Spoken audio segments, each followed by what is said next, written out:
नमस्कार, स्वागत है आपका। देख रहे हैं इंडिया, देख रहे हैं आप, मोहताबिश हुसैन। खबरों की शुरुआत करते हैं। देखिए, 4 महीने पहले 26 सितंबर को उत्तर प्रदेश के बरेली में हुई हिंसा पर योगी आदित्यनाथ की पुलिस ने बहुत बड़ा खुलासा किया है। बरेली पुलिस के मुताबिक बरेली हिंसा के दौरान कुछ बहुत बड़ी प्लानिंग थी, ऐसी प्लानिंग जिससे समूचा बरेली और आसपास के इलाके दंगे की ज्वाला में झुलस जाए। इसके लिए बरेली में बड़ी संख्या में हथियार पहुंचाए गए थे, जिसने कोहराम मचाने की प्लानिंग की थी। वो कोहराम जिसमें पुलिस पर हमले की भी खौफनाक प्लानिंग की गई थी। हथियारों से लैस उस साजिश में मौलाना तौकीर रजा के बेहद करीबी शख्स का नाम सामने आया। वही मौलाना तौकीर रजा जिसके कहने पर 26 सितंबर 2025 को बरेली में एक खास मस्जिद के बाहर बड़ी संख्या में भीड़ जुटी थी और उसके बाद वो भीड़ उपद्रवी हो गई, वहां पर हिंसा भड़क गई थी। माना जा रहा है कि उस दिन बरेली में बड़ी साजिश की प्लानिंग थी जो कामयाब नहीं हो पाई थी।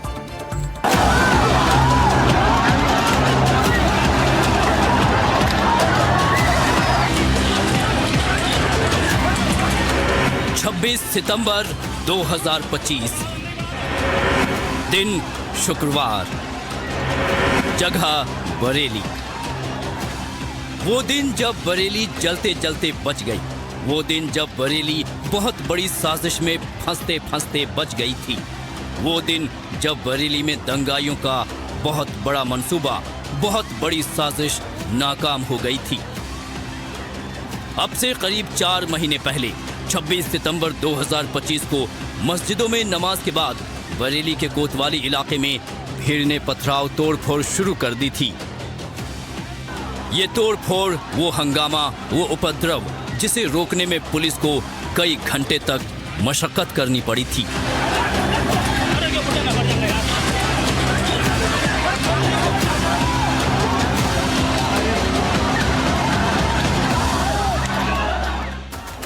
इसी बीच कई जगहों पर फायरिंग की भी खबरें आई थीं, जिसमें 10 पुलिस वाले भी घायल हुए थे। अब पुलिस ने उस पर बड़ा खुलासा किया है। पुलिस के मुताबिक मौलाना तौकीर के करीबी फरहत और उसके भाई इशरत ने मिलकर बरेली में खून खराबे का बहुत बड़ा मंसूबा बांधा था। उन्हीं दोनों के कहने पर बरेली में झुमका तिराहा पर बड़े पैमाने पर मौलाना तौकीर रजा के समर्थन में पहुंचे लोगों को खतरनाक हथियार पहुंचाए गए थे। वो हथियार जिनके जरिए पुलिस को निशाना बनाया गया। पता चला कि ये फराहत अली का भाई है। फराहत अली, ये वही फराहत अली है जो मौलाना तौकीर के साथ गिरफ्तार करके जेल भेजा गया था दंगे के दौरान, बरेली दंगे के दौरान। और इनसे गहनता से पूछताछ करने पर पता चला कि 26 सितंबर 2025 को फराहत अली और इशरत अली के कहने पर जो गिरफ्तार शुदा 2 अभियुक्त तस्लीम और सोमू खां हैं, इन्होंने भारी मात्रा में शस्त्र जो झुमका तिराहा है वहां पर एक इनके द्वारा भेजे गए व्यक्ति को सप्लाई किया था, जिसका पुलिस को साक्ष्य मिले हैं, पुष्टिकारक साक्ष्य मिले हैं, जिनका प्रयोग बरेली दंगों के दौरान पुलिस पर फायर करने के उद्देश्य से किया गया था। सुना आपने, 26 सितंबर को मौलाना तौकीर रजा के साथ जो फरहत अली गिरफ्तार हुआ था, उसी के भाई इशरत के इन गुर्गों तस्लीम और सोमू खान ने बरेली हिंसा के दौरान हथियारों की खेप झुमका तिराहा तक पहुंचाई थी।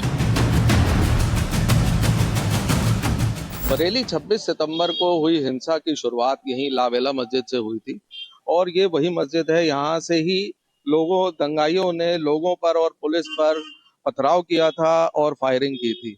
और वो जो फायरिंग के दौरान जो हथियार इस्तेमाल किए गए थे, उन लोगों को कल पुलिस ने गिरफ्तार किया है। सप्लाई करने वाले जब उन लोगों को गिरफ्तार किया गया तो उनके पास से वो हथियार भी बरामद किए गए हैं और साथ साथ उनके मोबाइल से एक वीडियो भी मिला है पुलिस को, जिससे ये पता चला है कि उनका एक सरगना है इशरत, और उसके कहने पर ही तस्लीम और सोमू खान दोनों ने यहाँ पर वो हथियारों को सप्लाई किया था। तो क्या माना जाए, क्या जानबूझकर भीड़ में हथियार पहुंचाए गए? क्या पुलिस पर बहुत बड़े हमले की तैयारी रची गई थी? क्या बरेली को जलाने की बड़ी साजिश रची गई थी? क्या जानबूझकर भीड़ में उपद्रवियों को भेजा गया? ये वो सवाल हैं जिसके जवाब अब पुलिस गिरफ्तार हुए एक शख्स के बयान के आधार पर तैयार कर रही है।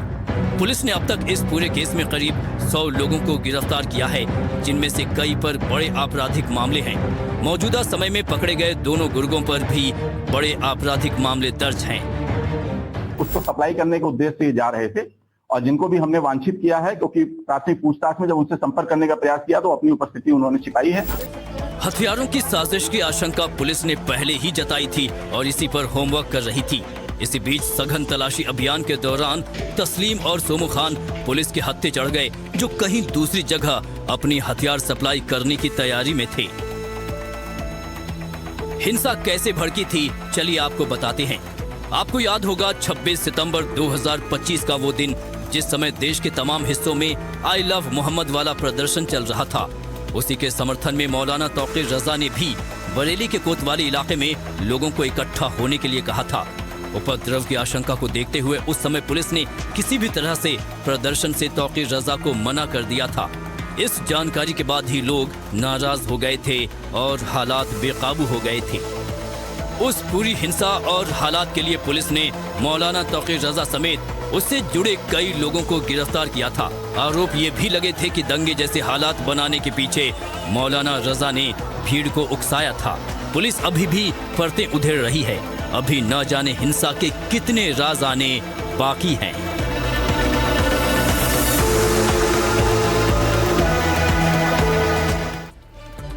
रमजान का पाक महीना चल रहा है, जगह जगह पर धार्मिक कार्यक्रम चल रहे हैं और इन सब के बीच आज देश के 3 अलग अलग शहरों से धार्मिक आयोजनों को लेकर ही संग्राम की तस्वीरें सामने आई। जबरदस्त हिंसा भड़क गई, लाठी डंडे चले, पत्थरबाजी हुई, जिसके बाद हालात बेहद तनावपूर्ण हो गए। जबलपुर, हैदराबाद और बागलकोट 3 अलग अलग जगहें, लेकिन हालात एक जैसे। पुलिस ने हालात सामान्य करने की पूरी कोशिश की, लेकिन स्थिति देखिए आप किस तरह की यहाँ पर बन गई थी। जबलपुर में जुमे की नमाज के दौरान फिर से तनाव जो है वो होने लगा। आखिर क्यों यहाँ पर ऐसा हो रहा है और कौन है नफरती पत्थरों का स्पॉन्सर, ये बड़े सवाल है। रिपोर्ट जरा आप देखिए, आपको पूरा मामला समझ में आएगा।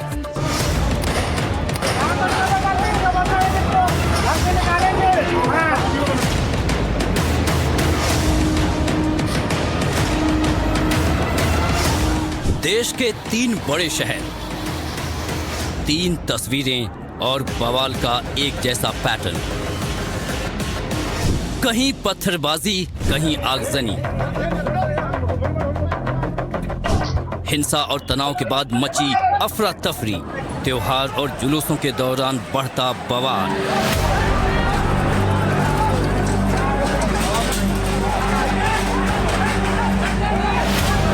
सबसे पहले आपको मध्य प्रदेश के जबलपुर में हुई हिंसा के बारे में बताते हैं। यहाँ के सिहोरा इलाके में दुर्गा मंदिर में आरती चल रही थी। मंदिर के ठीक सामने ही एक मस्जिद भी है। इस दौरान मंदिर से लाउड स्पीकर की तेज आवाज आ रही थी। लाउड स्पीकर की आवाज को लेकर विशेष समुदाय से जुड़े लोगों ने ऐतराज जताया। दोनों पक्षों में कहासुनी हुई और देखते ही देखते हालात बेकाबू हो गए। पत्थरबाजी होने लगी।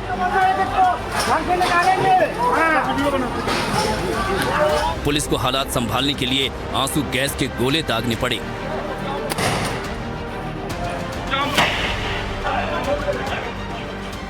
अब जरा हिंसा की इन तस्वीरों को देखिए।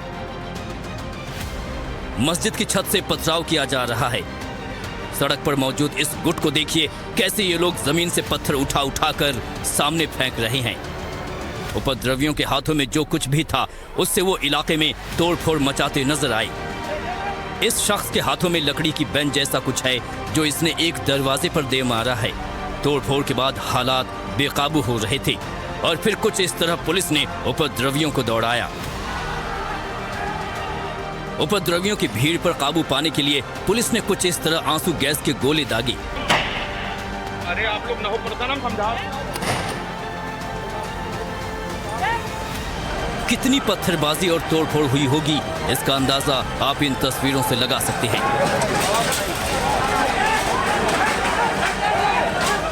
देखिए कैसे सड़कों पर हर जगह सिर्फ पत्थर ही पत्थर दिखाई दे रहे हैं। टूटे फूटे सामान पड़े हैं, सब कुछ बिखरा हुआ है। क्योंकि ये चौक है हमेशा से बहुत संवेदनशील चौक है। सामने ये दुर्गा मंदिर है, जैन ज्योति समिति के द्वारा इस दुर्गा मंदिर की स्थापना की गई है और इसके ठीक पीछे मदीना मस्जिद अहले सुन्नत जमाअत एक मस्जिद है। हमेशा से इनके बीच में थोड़ा बहुत तनाव होता रहता है, लेकिन कल रात को ये तनाव बहुत ज़्यादा बढ़ गया जब दुर्गा मंदिर के जो पूजा आरती थी वो ख़त्म ही हुई थी और जो स्पीकर चल रहा था उसको लेकर सामने से मस्जिद के कुछ लोगों ने उस पर आपत्ति दर्ज कराई और बातचीत छोटी बहुत हो रही थी और एकाएक उसने बड़ा रूप ले लिया। इलाके में तनाव के बाद कुछ इस तरह पुलिस बल की भारी तैनाती दिखाई दी। चप्पे चप्पे पर नजर रखी गई और हिंसा को बढ़ने से रोका गया।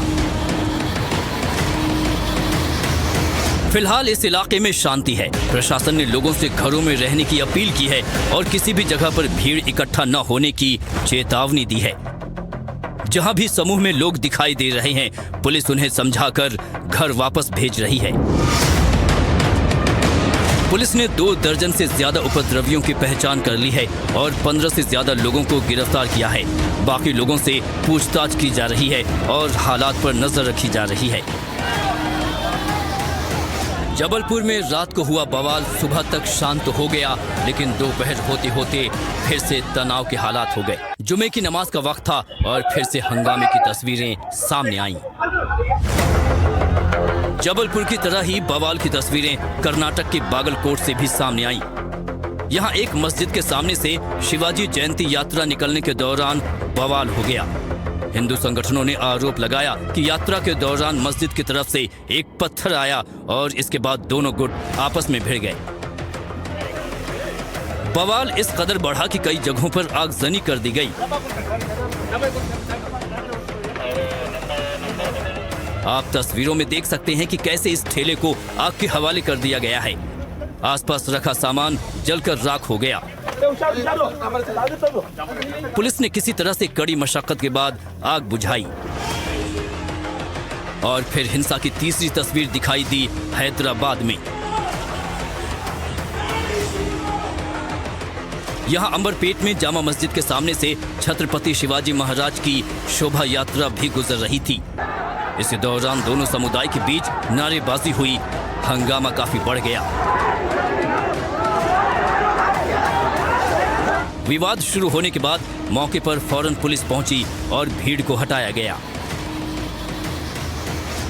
देश के इन 3 शहरों में धार्मिक आयोजनों के दौरान ये भारी तनाव देखने को मिला। हालांकि अभी हालात सामान्य हैं। मंदिर और मस्जिदों में लाउडस्पीकर को लेकर बढ़ रहे विवादों के बीच यूपी विधानसभा में भी ये मुद्दा उठा। जब समाजवादी पार्टी के विधायक ने रमजान में लाउडस्पीकर की इजाजत मांगी तो यूपी सरकार ने इस मांग को नकार दिया। Bureau report, NDTV India. अब एक बड़ी खबर आपको बताते हैं। शंकराचार्य अभिमुक्तेश्वरन को लेकर अखिलेश यादव ने एक बार फिर से योगी आदित्यनाथ पर हमला बोल दिया। क्या कह रहा है अखिलेश यादव, ये जरा आप यहाँ पर देख लीजिए। अखिलेश यादव लगातार इस मुद्दे को उठा रहे हैं और यहाँ पर एक बार फिर से उन्होंने निशाना साधा है। अखिलेश यादव ने कहा कि जिनके पास खुद योगी होने का सर्टिफिकेट नहीं है वो शंकराचार्य से सर्टिफिकेट मांग रहे हैं।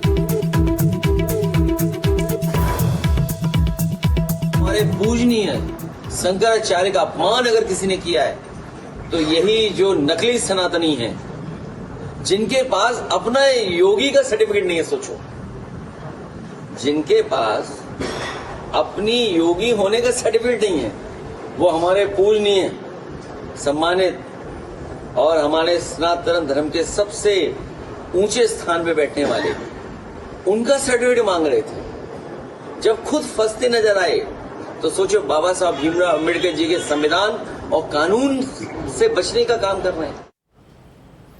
अब बात बॉलीवुड की करते हैं। देखिए, बॉलीवुड सितारों को एक के बाद एक कई ऐसे मामले आए जहां पर धमकियां दी गई, फिरौती मांगी गई। अब इसमें नए नए खुलासे हो रहे हैं। बॉलीवुड सितारों को मिली धमकियों को लेकर हर दिन नए खुलासे हो रहे हैं। पुलिस की जांच में अब एक्टर रणबीर सिंह को मिली धमकी के मामले में बात सामने आई है कि फिरौती यहां पर जो मांगी गई थी, जिसके मुताबिक रणबीर सिंह को जिस नंबर से वॉइस नोट यहां पर भेजा गया था वो अमेरिका का नंबर निकला और दूसरी तरफ सलमान खान के बहनोई को मिलने वाली धमकी का कनेक्शन भी स्वीडन से निकला। यानी आप सोचिए, विदेशों से कॉल कॉल करके धमकियां पर दी जा रही हैं। यानी अब हिंदुस्तान के अंदर से नहीं बल्कि दूसरे देशों से लॉरेंस का जो गैंग है वो धमकी फिरौती से लोगों को धमका रहा है, ताकि अगर लिंक मिले भी तो सीधे तौर पर पकड़ में ना आए। ऐसे में अब क्राइम ब्रांच विदेशी एजेंसियों से संपर्क करके लॉरेंस के गुर्गों पर शिकंजा कसने की तैयारी कर रही है।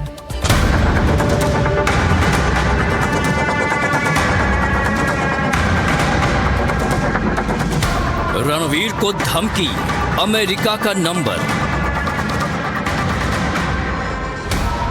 आयुष को धमकी, स्वीडन से ईमेल।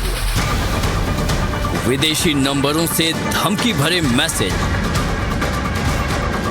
बॉलीवुड अभिनेता रणवीर सिंह को बिश्नोई गैंग से धमकी मिली थी। 10 करोड़ रुपए मांगे गए थे। एक वॉइस नोट भेजा गया था। अब इस मामले में एक बड़ा खुलासा ये हुआ है कि जिस नंबर से ये वॉइस नोट भेजा गया था वो नंबर अमेरिका का था। क्राइम ब्रांच ने अमेरिकी एजेंसियों से संपर्क साधा है और इस नंबर की पूरी डिटेल्स निकालने की जद्दोजहद में जुट गई है। इस पूरे वाकया के बाद रणवीर सिंह की सुरक्षा भी बढ़ा दी गई थी और अब मामले में आगे की जांच मुंबई क्राइम ब्रांच कर रही है। साथ ही जांच में इस बात की भी पुष्टि हुई कि ये वॉइस नोट बिश्नोई गैंग के खास गुर्गों में से एक हैरी बॉक्सर ने ही भेजा था। बॉलीवुड अभिनेता रणवीर सिंह के मैनेजर के नंबर पर एक थ्रेटनिंग वॉइस नोट आया था जिसमें 10 करोड़ रुपए की रंगदारी की मांग की गई थी। मामले में अब ये पुष्टि हुई है प्राथमिक तौर पर कि ये आवाज़ जो थ्रेट नोट में है वो हैरी बॉक्सर की है। हैरी बॉक्सर ने ये वॉइस नोट रोहित शेट्टी के घर पर फायरिंग के बाद भेजा था। इस धमकी के आने के बाद रणवीर सिंह की सुरक्षा बढ़ाई गई थी। आपको एक बार फिर वो वॉइस नोट भी सुनवाते हैं जिसमें रणवीर सिंह को धमकी दी गई थी। पुलिस जांच में ये पुष्टि की गई है कि ये आवाज हैरी बॉक्सर की है। राम राम सभी भाइयों को, मैं हरी बॉक्सर लॉरेंस बिश्नोई गैंग से। आज का एक वॉइस नोट बॉलीवुड वालों के लिए, एक्टर, डायरेक्टर, प्रोड्यूसर जितने भी उन सब के लिए, और खासकर रणवीर सिंह तेरे लिए, तेरे लिए। टाइम रहते अगर तुम दोनों लाइन के लिए है ना, तुम्हारा वो इलाज करेंगे, तुम्हारा वो हाल करेंगे कि तुम्हारी 7 पीढ़ियां बैठेंगी। ठीक है। और रणवीर सिंह, तुझे बहुत ज्यादा शौक है सलाह देने का कि जाओ सर आप एप्लीकेशन दे दो, रिपोर्ट कर दो थाने में। ठीक। और तूने भी कर दी, कोई चक्कर नहीं है। अब सुन मेरी बात, तुम्हारे नीचे जो भी काम करता है ना, मैनेजर जितने भी लोग काम करते हैं तुम्हारे, इन सब की डिटेल है हमारे पास। उनके घर की, कब ऑफिस जाते हैं, कब आते हैं, परिवार कहाँ रहता है, सब की डिटेल है हमारे पास। तुम्हारे को कुछ नहीं बोलेंगे। इनकी ऐसी तैसी करना चालू करेंगे जो तुम्हारे नीचे काम कर रहे हैं, तब तुम्हारी अक्ल ठिकानी आएगी। टाइम रहते अगर तुम बाद में तुम्हारे जितने भी नीचे काम करते हैं ना, मैनेजर जितने भी लोग काम करते हैं, इनकी ऐसी तैसी करना चालू करूंगा। ठीक है। तो टाइम रहते लाइन पे आ जाओ। रणवीर सिंह, तूने कोई बात बोल के उस बात से तू मुकर गया ना, ठीक है, उसलिए वॉइस नोट छोड़ रहे हैं तेरे को। या तो तू तेरी बात पे वापस आ जा उसी पे, नहीं तो भाई बात पे मुकरने की सजा क्या होती है वो हम तुझे बताएंगे। ठीक। आराम से बैठ के सुनना, तुम दोनों, रोहित शेट्टी और तू, और पूरे बॉलीवुड को ही बोल रहा हूँ। या तो टाइम रहते लाइन पे आ जाना, जिसको भी हम फोन करें। अगर नहीं आए बाद में देखना फिर हम क्या करते हैं आप लोगों का। क्राइम ब्रांच ने रणवीर सिंह के मैनेजर का बयान दर्ज किया है और जांच की जा रही है। एजेंसियां हैरी बॉक्सर की लोकेशन तलाशने में भी जुटी हुई हैं। धमकी सलमान खान के बहनोई आयुष शर्मा को भी मिली थी। रणवीर के बाद इस धमकी भरे मेल में भी बड़ा खुलासा हुआ है। सामने आया है कि आयुष को स्वीडन से धमकी भरा मेल भेजा गया था। सलमान खान के जीजा आयुष शर्मा को भी कथित तौर पर लॉरेंस बिश्नोई गैंग के नाम पर एक धमकी भरा ईमेल कुछ दिन पहले मिला था। ये ईमेल प्रोटॉन मेल से भेजा गया था और इसका स्रोत मुंबई क्राइम ब्रांच की जांच में स्वीडन पता चला है। ऐसे में मामले में प्राथमिक जांच शुरू कर दी गई है, मगर कोई भी आधिकारिक एफआईआर अभी तक दर्ज नहीं हुई है। 12 फरवरी को एक्टर आयुष शर्मा को ये धमकी भरा ईमेल आया था। मेल भेजने वाले ने लॉरेंस बिश्नोई गैंग से लिंक होने का दावा किया था और एक्टर से कई करोड़ रुपए मांगे थे। अब इस ईमेल का ओरिजिन स्वीडन निकला है। अधिकारियों ने संबंधित स्वीडिश एजेंसी से संपर्क किया है। इस बीच क्राइम ब्रांच ने आयुष शर्मा के मैनेजर का बयान दर्ज किया है। हालांकि अभी तक इस मामले में कोई एफआईआर दर्ज नहीं की गई है और जांच अभी चल रही है। दूसरी तरफ रोहित शेट्टी के घर फायरिंग मामले में जैसे जैसे जांच आगे बढ़ रही है, वैसे वैसे इस मामले में नए खुलासे सामने आ रहे हैं। पुलिस ने शुभम लोनकर के अलावा आरजू बिश्नोई को भी वांटेड घोषित कर दिया है।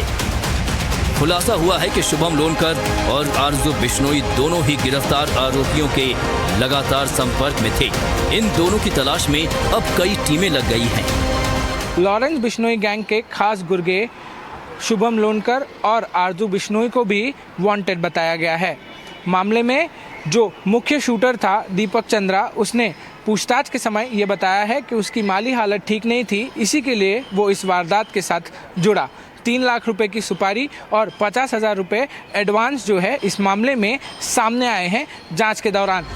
आपको बताते हैं कि शुभम लोनकर और आरजू बिश्नोई कौन हैं। शुभम लोनकर बिश्नोई गैंग का सक्रिय सदस्य है। रोहित शेट्टी फायरिंग केस में वांटेड है। बाबा सिद्दीकी हत्याकांड का मुख्य साजिश करता रहा है। आरजू बिश्नोई भी बिश्नोई गैंग का सक्रिय सदस्य है। रोहित शेट्टी फायरिंग केस में भी वो वांटेड है। उसने गायक बी प्राक को रंगदारी के लिए धमकी दी थी। इंद्रप्रीत उर्फ पैरी की हत्या की जिम्मेदारी भी आरजू बिश्नोई ले चुका है। बॉलीवुड की कई हस्तियां निशाने पर हैं। किसी के घर पर फायरिंग, किसी को धमकी भरे फोन और ईमेल, और इन सब के पीछे लॉरेंस गैंग के गुर्गे। फिलहाल पुलिस इन सभी मामलों की जांच कर रही है और विदेशों से आ रहे कनेक्शन को लेकर भी आगे की कार्रवाई में जुटी है। Bureau report, NDTV India. देश के 2 अलग अलग राज्यों से बेहद दर्दनाक खबरें आई हैं, वो अब जरा आपको हम बताते हैं। पहली खबर उत्तर प्रदेश के गोरखपुर से है, जहां पर लोक निर्माण विभाग और नगर निगम की लापरवाही से 12 साल के बच्चे की जान चली गई। तो दूसरी तरफ बिहार के दानापुर में सिस्टम की लापरवाही से 2.5 साल के बच्चे की मौत हो गई। दोनों खबरें अलग अलग जगहों से हैं, लेकिन दोनों में एक जैसी लापरवाही, एक जैसी उदासीनता और एक जैसी हरकतें। दोनों ही जगहों पर सिस्टम की लापरवाही भरे गड्ढों में गिरकर बच्चों की जान चली गई। आखिर कब तक होता रहेगा लापरवाही का यह सिलसिला, और कब तक सिस्टम के गड्ढों में बच्चों से लेकर बड़े तक अपनी जान गंवाते रहेंगे?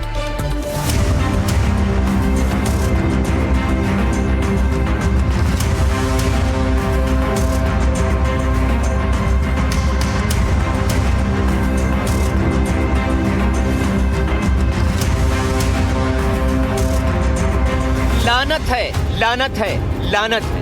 ऐसे सिस्टम पर लानत है जिनके गड्ढों में आए दिन किसी न किसी की जान चली जाती। लानत है, लानत है, लानत है ऐसे जिम्मेदार अधिकारियों पर जिनकी वजह से कहीं न कहीं कोई न कोई परिवार अपनों को खो रहा है। आखिर क्या गलती थी 12 साल के कन्हैया चौरसिया की? वो बेचारा तो साइकिल चला रहा था, अपनी धुन में मगन अपने घर जा रहा था।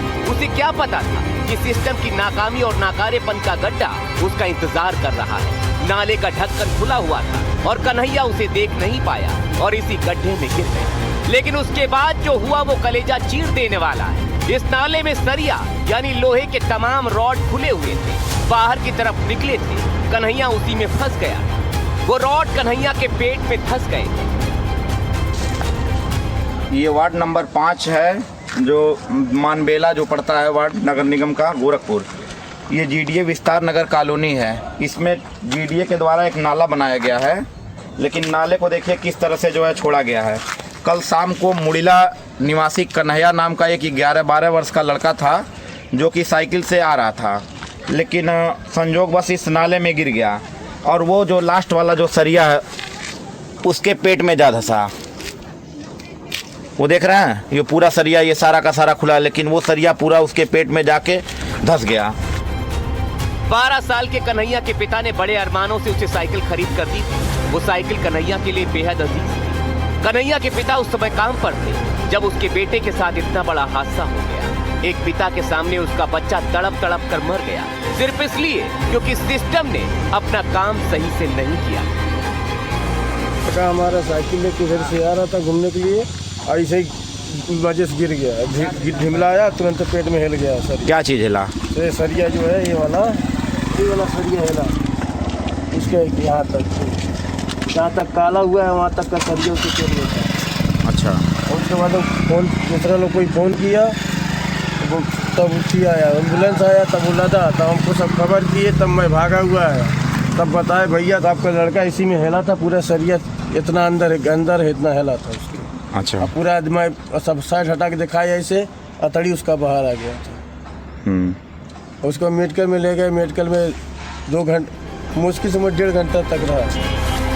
उसके बाद स्थानीय लोगों ने भी बताया कि किस तरह जीडीए और लोक निर्माण विभाग ने लोगों के मरने के लिए लोहे के रॉड खुले में छोड़ रखे थे। बच्चा यहाँ गिरा था। हाँ। यहाँ गिरने के बाद ये सरिया जो है, ये सब सारा सरिया सीधा था। ये सीधा मतलब खड़ा था कि पट नहीं, खड़ा था। हाँ। एकदम जैसे ये खड़ा है, ऐसे खड़ा था। ये सरिया यहाँ तक इन बच्चे के पेट में हिला था। अच्छा, ये वाला। अच्छा। तब यहाँ के परिजनों, यहाँ के जो मौके पे थे, वो जो बच्चों को उठाकर वहाँ किए, सरिया को पैर से मोड़े थे। यहाँ भी सरिया कुछ दिख रहा है, ये खुला हुआ है। यहाँ भी सरिया ये खाली है, देखिए।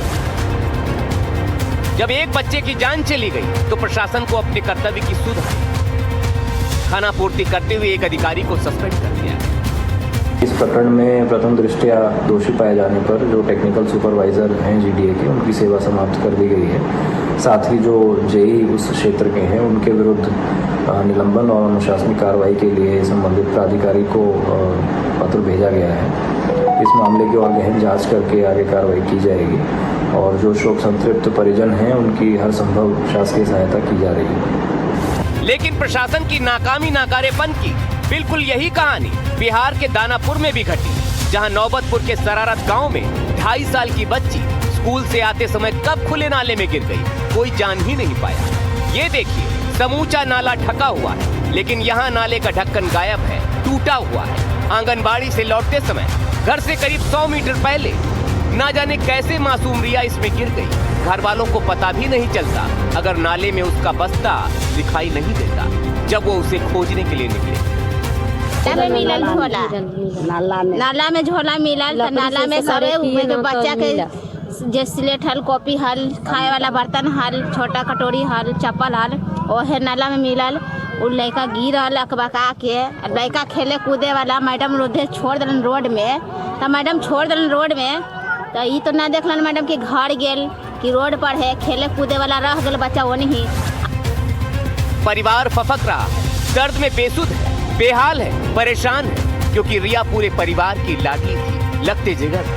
अब उसका पूरा परिवार उस पल को कोस रहा है जब उन्होंने अपनी बिटिया को पढ़ने के लिए आंगनबाड़ी भेजा था। परिवार वाले आंगनबाड़ी कर्मियों पर भी लापरवाही के सवाल उठा रहे हैं, लेकिन उस सिस्टम का क्या जिसने जगह जगह आफत के जानलेवा गड्ढे खोल रखे हैं, वो भी तब जब तमाम जगहों पर गड्ढे में गिरने से लोगों के मरने की खबरों पर सवाल उठते ही रहे हैं। फिर आखिर उसके बाद भी लापरवाही के गड्ढे खुले क्यों रखे जा रहे हैं? आखिर कब तक ऐसे ही कोई न कोई मासूम कहीं न कहीं इसी तरह सिस्टम के गड्ढों में गिरता रहेगा, मरता रहेगा?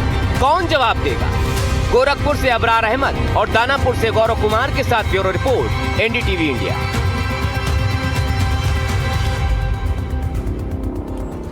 अफसोस की बात यही है कि एक के बाद एक इस तरह की घटनाएं होती हैं, लेकिन सिस्टम की नींद फिर भी नहीं खुलती है। ताजा मामले ये थे जो हमने इस रिपोर्ट में आपको दिखाए। फिलहाल एक ब्रेक के लिए यहाँ पर रुकेंगे। ब्रेक के उस पार जब लौटेंगे तो कुछ और महत्वपूर्ण खबरें आपके लिए होंगी, कहीं मत जाइए।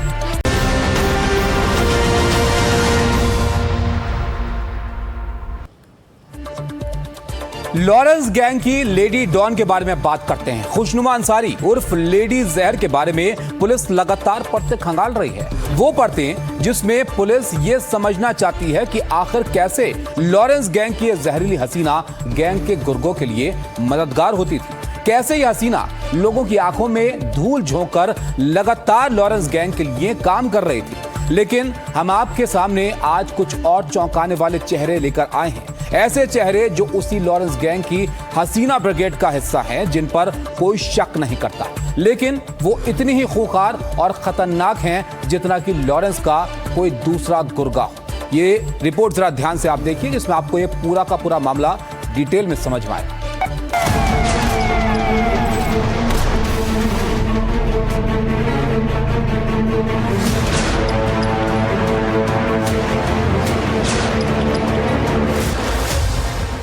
जुर्म की दुनिया की इस जहरीली हसीना को देखकर लोग हैरान हैं। चर्चा हो रही है कि आखिर कैसे इतने मासूम से दिखने वाले हसीन चेहरे के पीछे इतना खतरनाक राज छिपा रखा था। आखिर कैसे एक हसीन चेहरे की आड़ में दिल्ली की एक गली में लॉरेंस और उसके गुर्गों के लिए हेल्पिंग सेंटर चल रहा था। वो हेल्पिंग सेंटर जिसे नाम दिया गया था ब्यूटी पार्लर। कमाल की बात है कि खुशनुमा अंसारी ब्यूटी पार्लर का पूरा काम जानती थी। उसकी रीलें इस बात की गवाह हैं कि वो रील के जरिए सारी दुनिया को ये दिखाती थी कि वो एक ब्यूटिशियन है जो लोगों के चेहरे चमकाती है, लेकिन असल में वो उस गैंग का हिस्सा है जो लोगों की जिंदगी में अंधेरे लाने की धमकी देता है। जो फिरौती नहीं देते हैं उनके जिंदगी में अंधेरा कर दिया जाता है। लॉरेंस गैंग के ड्रग्स के रैकेट के साथ साथ ये उसके गुर्गों को मदद पहुंचाती थी। वो भी दिन के उजाले में वो सारे काले काम करती थी जिन्हें पुलिस गैर कानूनी कहती है। लेकिन इस गैंग की लेडी ब्रिगेड के दूसरी किरदारों से भी आपको मिलाते हैं जिनका नाम जब सामने आया तो लोगों की रूह कांप गई। जो मेरे ठीक पीछे आप घर देख पाएंगे, इसी मकान में वो रहती है और फिलहाल यहाँ पर जो ताला है वो लगा हुआ है। और ये भी जानकारी निकल कर आई स्पेशल सेल की तरफ से कि जो नेहा है वो अपना ब्यूटी पार्लर, जो ब्यूटी सैलून है, वो मटके वाली गली में यहीं से थोड़ी दूरी पर चलाती है और उसकी आड़ में जो ड्रग सिंडिकेट है वो चला रही थी। लॉरेंस का हसीना गैंग जिक्रा जिसका अंडरवर्ल्ड की दुनिया में अपना अलग नाम है। ये खुद को उत्तर पूर्वी दिल्ली की लेडी डॉन समझती है। अवैध हथियार रखने की शौकीन है। हथियारों के साथ सोशल मीडिया पर वीडियो अपलोड करती है और इलाके में दहशत फैलाती है। दिल्ली पुलिस के सूत्रों के मुताबिक जिक्रा उत्तर पूर्वी दिल्ली के बड़े गैंगस्टर हाशिम बाबा से जुड़ी है। पुलिस के मुताबिक जिक्रा आपराधिक वारदातों के लिए नाबालिग बच्चों का एक गैंग तैयार करने में जुटी थी, लेकिन उससे पहले ही उत्तर पूर्वी दिल्ली में 17 साल के कुणाल की हत्या के मामले में इसे पुलिस ने दबोच लिया। लॉरेंस का Haseena gang Zoya Khan, lady don Zoya, Lawrence gang की एक और खतरनाक जहरीली हसीना। ये भी ड्रग्स के जरिए युवाओं को आकर्षित करती थी। ये लॉरेंस बिश्नोई गैंग के कुख्यात गैंगस्टर हाशिम बाबा की पत्नी जोया खान है, जिसे हेरोइन रखने के आरोप में गिरफ्तार किया गया था। सूत्रों के अनुसार जोया अपने पति के गिरोह में हसीना पारकर की भूमिका निभा रही थी, जो अंडरवर्ल्ड डॉन दाऊद इब्राहिम की बहन थी और कभी उसके अवैध धंधों को नियंत्रित करती थी। हाशिम बाबा के पकड़े जाने के बाद जब हाशिम बाबा तिहाड़ जेल चला गया तो जेल के बाहर बैठकर वो गैंग का पूरा काम देख रही थी। और हाशिम बाबा जिस तरह से लंबे समय से लॉरेंस बिश्नोई गैंग से जुड़ा हुआ है, जोया भी लॉरेंस बिश्नोई गैंग के लिए लगातार काम कर रही थी। वो हाई प्रोफाइल पार्टियों में शामिल होती थी, महंगे कपड़े पहनती थी और लग्जरी ब्रांड्स का इस्तेमाल करती थी। खुद को रईस दिखाकर लोगों को जाल में फंसाती थी। लॉरेंस का हसीना गैंग अनु धनखड़, गैंगस्टर हिमांशु भाऊ की गर्लफ्रेंड लेडी डॉन अनु धनखड़ को नेपाल बॉर्डर से गिरफ्तार कर लिया गया था। राजौरी गार्डन के बर्गर किंग में हुई हत्या के मामले में अनु धनखड़ गिरफ्तार हुई थी। ये लॉरेंस गैंग के नाम पर व्यापारियों से रंगदारी मांगने में माहिर थी। लेकिन लॉरेंस गैंग की हसीना ब्रिगेड में ये आखिरी नाम नहीं है, बल्कि अनुराधा चौधरी और मनीषा समेत तमाम दूसरी और भी हसीनाएं हैं जो लॉरेंस गैंग का हिस्सा बनकर अंडरवर्ल्ड की दुनिया में खुद को चमकाने की कोशिश कर रही हैं। उन्हीं में सबसे नया नाम जो सुर्खियों में आया वो है मैडम जहर का, जो अब पुलिस की गिरफ्त में पहुंच चुकी है। अब एक बड़ी खबर आपको बताते हैं। सीबीएसई बोर्ड परीक्षा के दौरान छात्रों के लिए दिल्ली मेट्रो की खास पहल देखने को मिली है। 10वीं और 12वीं बोर्ड परीक्षा के दौरान छात्रों की यात्रा आसान बनाने के लिए डीएमआरसी ने विशेष इंतजाम किए हैं। जिन छात्रों के पास एडमिट कार्ड होगा उन्हें मेट्रो स्टेशन पर सुरक्षा जांच में प्राथमिकता दी जाएगी। एडमिट कार्ड दिखाने पर छात्रों को टिकट काउंटर और कस्टमर केयर सेंटर पर भी पहले टिकट मिलेगा। मेट्रो स्टेशनों पर छात्रों के लिए विशेष घोषणाएं भी की जाएंगी और इन व्यवस्थाओं का मकसद ये है कि छात्र समय पर और बिना परेशानी के अपने परीक्षा केंद्र पर पहुंच सके। 17 फरवरी को शुरू हुई बोर्ड परीक्षाएं 10 अप्रैल तक चलेंगी। ऐसे में बच्चों के लिए एक बड़ी राहत है सीबीएसई ये जो मेट्रो का कदम है।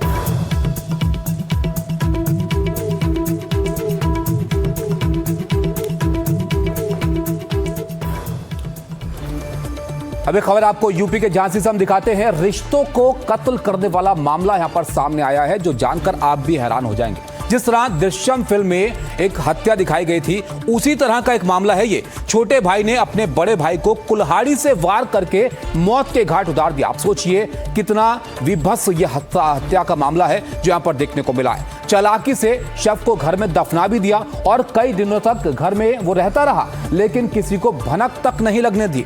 इस राज से पर्दाफाश अब हो गया है और इस राज के बारे में जानकर लोग हैरान हैं।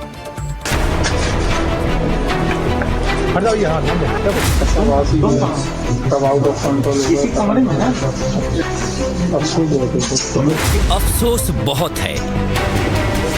अफसोस जता रहा ये शख्स वही है जिसने अपने भाई को मौत के घाट उतार दिया और उसके शव को अपने ही घर में कब्र खोदकर दफना दिया। ये खबर झांसी के बिहारीपुरा मोहल्ले की है। जिस भाई के साथ बचपन की यादें जुड़ी थीं, खेल कूद और हंसी मजाक में दिन बीते थे, उसी भाई के खून से छोटे भाई मुसारिब बेग ने अपने हाथ रंग लिए। पकड़े जाने के बाद आरोपी ने कहा कि अफसोस का बोझ उसे जीने नहीं दे रहा था। माँ से क्या कहते हैं? ये पता नहीं कहाँ। फिर आप गए थे थाने रिपोर्ट? तो ये इतने दिन बाद फिर क्यों आपने सोचा कि हम अब एक्सेप्ट कर लें? उनको अफसोस जीने नहीं दे रहा। अच्छा। ये जो गड्ढा आप देख रहे हैं, मुसारिब बेग ने इसी गड्ढे में अपने भाई की लाश को दफना दिया था। ये पूरा मामला 10 फरवरी का है। घर में माँ मौजूद नहीं थी। मुसारिब बेग को चाय पीनी थी। उसने ऊपर से आकर बड़े भाई तारिक बेग का दरवाजा खटखटाया। नींद खराब होने से दोनों में बहस हुई। गुस्सा इस कदर आउट ऑफ कंट्रोल हुआ कि मुसारिब ने कुल्हाड़ी उठाई और तारिक के सिर पर वार कर उसे मौत के घाट उतार दिया। जुर्म को छिपाने के लिए मुसारिब ने जो शातिर तरीका अपनाया उसने पुलिस के भी होश उड़ा दिए। हत्या के बाद आरोपी ने घर के आंगन में ही 6 फीट गहरा गड्ढा खोदा और भाई की लाश दफना दी। किसी को शक ना हो इसलिए उस जगह पर ईंटें बिछा दी और उसके ऊपर कूलर रख दिया। खुद को बचाने के लिए मुसारिब थाने गया और भाई की गुमशुदगी की रिपोर्ट दर्ज करा दी। रोजाना की तरह वो नौकरी पर जाता रहा और उसी घर में रहता रहा जहां नीचे भाई की लाश दफन थी। के रिश्ते में मामा लगते हैं एक मोहम्मद सलीम जो है, हमें एक सूचना दी है कि उनको शक है कि ये जो गुमशुदगी जिन्होंने लिखवाया है मुसारिब पे, उन्होंने ही तारिक का हत्या किया है और कहीं पर छुपा है। तत्काल सूचना मिलते ही हमारी थाने की फोर्स उनके घर गए थे चेक करने के लिए और ये फिर जब कड़ी पूछताछ की गई तो मुसारिब बेग ने कबूल किया कि उन्होंने ही अपने जो बड़े भाई हैं तारिक का हत्या कर दिया था और उनको अपने ही घर में दफनाया। पुलिस तारिक की तलाश कर ही रही थी कि तभी मृतक के मामा मोहम्मद सलीम को मुसारिब पर शक हुआ। उन्होंने पुलिस को अपनी आशंका बताई। पुलिस ने मुसारिब को हिरासत में लेकर सख्ती से पूछताछ की तो उसने सब उगल दिया और अपना गुनाह कबूल कर लिया। घटना वाले दिन दोनों भाइयों के बीच एक छोटी सी कहासुनी हुई थी और बात हत्या तक पहुंच गई। गुस्से में अपने ही भाई को कुल्हाड़ी उठाकर वार कर दिया। हत्या के बाद उसने गैंती फावड़े से गड्ढा खोदकर शव घर में ही गाड़ दिया। वारदात के समय घर में केवल दोनों भाई मौजूद थे। मां और पत्नी घर पर नहीं थी। भाई को गाड़ने के बाद कितने दिन तक रहे आप? 8-9 दिन। इस मकान में रहे? इसी मकान में रहे। डर सताता था? डर नहीं लगता था? नहीं। क्या लगता था आपको जैसे आप? पत्नी कहाँ गई थी आपकी जब आपने ये हत्या की? वो अपने घर गई थी। अच्छा, तो उनको भी नहीं बताया आपने? नहीं। ये सब आप अकेले करते रहे काम? हाँ। आरोपी करीब 8 से 9 दिन तक उसी घर में रहा जहां शव दफनाया गया था। इस दौरान वो परिजनों को गुमराह करता रहा और खुद थाने जाकर भाई की गुमशुदगी भी दर्ज करा दी। ये पूरी वारदात जो भी सुन रहा है उसे दृश्यम फिल्म याद आ रही है। झांसी में हुई इस घटना से इलाके में सनसनी फैल गई है। Bureau report, NDTV India. आगे बढ़ते हैं और अब बात करते हैं एआई समिट की। देखिए, दिल्ली में भारत मंडपम में आयोजित एआई समिट में कई अनोखी चीजें देखने को मिल रही हैं। इस दौरान एक झलक दिखी उड़ने वाली टैक्सी की भी। इसका मॉडल यहां पर पेश किया गया और इस फ्लाइंग टैक्सी को आईआईटी मद्रास के साथ मिलकर ई प्लेन नाम की कंपनी ने तैयार किया है। ये टैक्सी जाम के झमेले का बहुत बड़ा इलाज हो सकती है।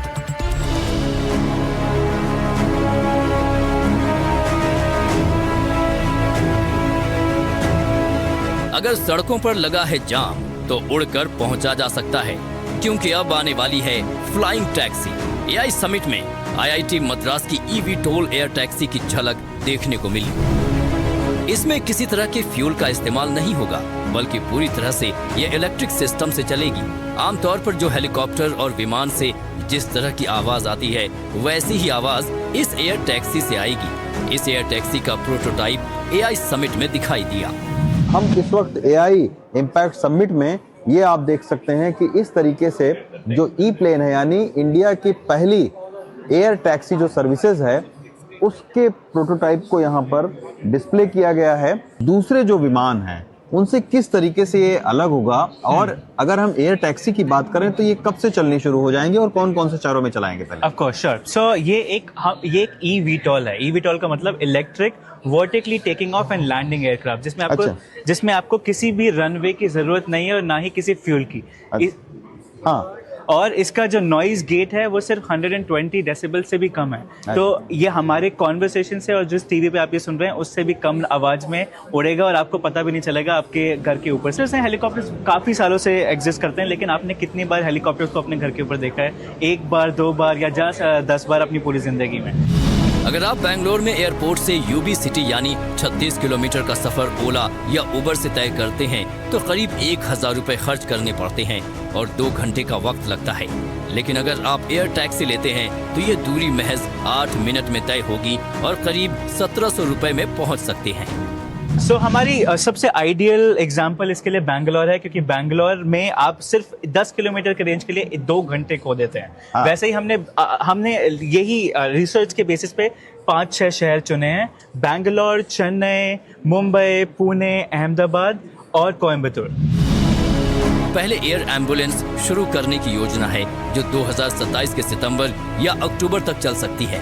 एयर एम्बुलेंस की मंजूरी के 6 महीने बाद एयर टैक्सी भी चलाने की योजना है।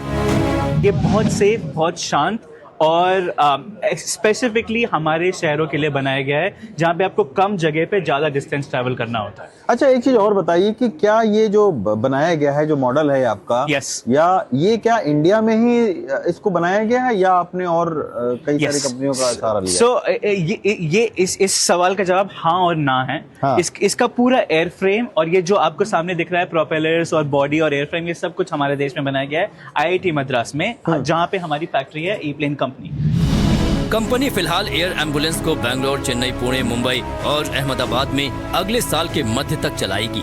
फिलहाल डीजीसीए से डीओए यानी डिजाइन ऑर्गेनाइजेशन अप्रूवल मिल चुका है। मॉडल जैसे ही बनकर आएगा, कंपनी डीजीसीए के साथ मिलकर इसका परीक्षण शुरू कर देगी। रविश रंजन के साथ ब्यूरो रिपोर्ट, एनडीटीवी इंडिया।